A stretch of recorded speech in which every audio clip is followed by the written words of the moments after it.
Démonstration. Tout le monde peut mettre une capote. Que tu aies un pénis ou une vulve, tu peux mettre ton propre préservatif. En fait, il y a un mythe autour du fait que c'est tout le temps le mec qui met la capote. On va parler du préservatif interne pour déconstruire tout ça. Il y a deux types de préservatifs. Les préservatifs externes, dits masculins qu'on met sur un pénis ou sur un god par exemple, et les préservatifs internes qu'on appelle préservatifs féminins, notamment utilisés par les femmes, mais par toutes les personnes qui ont des rapports vaginaux ou anaux, y compris les personnes trans et les hommes cisgenres. Du coup, afin de ne pas entretenir l'idée que toutes les personnes pénétrées sont forcément de sexe féminin, on préfère dire que c'est un préservatif interne.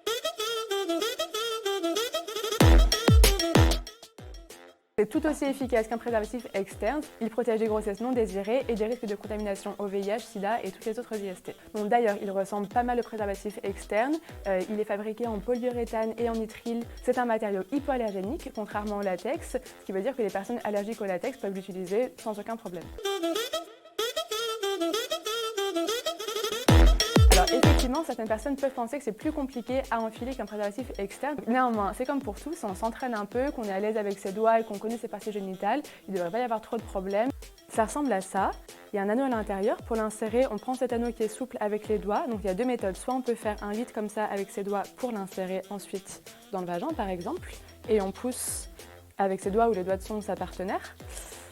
Hop, comme ça. Une autre technique, ça s'appelle la technique de la petite cuillère. On met son doigt ici, sur l'anneau, on pince simplement sur les côtés et on insère de la même manière comme ça. Il va s'insérer tout seul au fond du vagin de la même manière et ça reste à l'extérieur pour protéger la vulve par exemple ou les contours de l'anus. On peut aussi enlever l'anneau pour un rapport anal par exemple. On enlève l'anneau et on enfile le préservatif sur le pénis ou sur le god et au moment de la pénétration, il va se déposer contre les parois de l'anus ou du vagin naturellement. Donc la petite vigilance par contre, quand on n'a pas l'anneau, il faut veiller à ce que le préservatif ne s'enlève pas tout seul parce que l'anneau il sert à le maintenir bien en place à l'intérieur du corps. Donc il faut juste faire attention avec ses doigts qu'il ne s'enlève pas tout seul. Quand la pénétration est terminée, tu tournes au niveau de la partie extérieure comme ça, hop, pour le nouer et tu le retires doucement et hop à la poubelle. Attention, tu vérifies la date de péremption sur le préservatif et la norme soit CE soit NF. Pour le déballer, on n'utilise pas les dents ni les ciseaux, tu déchires avec tes doigts sur les petits crans qui sont sur le côté pour ne pas abîmer le préservatif.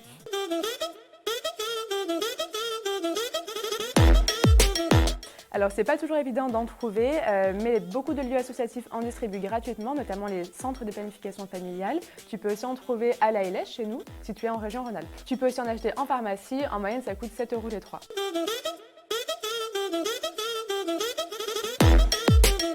Un des grands avantages du préservatif interne, c'est qu'il permet aux filles et à toutes les personnes qui ont un vagin, notamment les personnes trans, de prendre en charge leur contraception de manière vraiment autonome. De fait, c'est un outil important pour l'égalité filles-garçons parce que même dans la sexualité, les rôles sont encore inégalement répartis.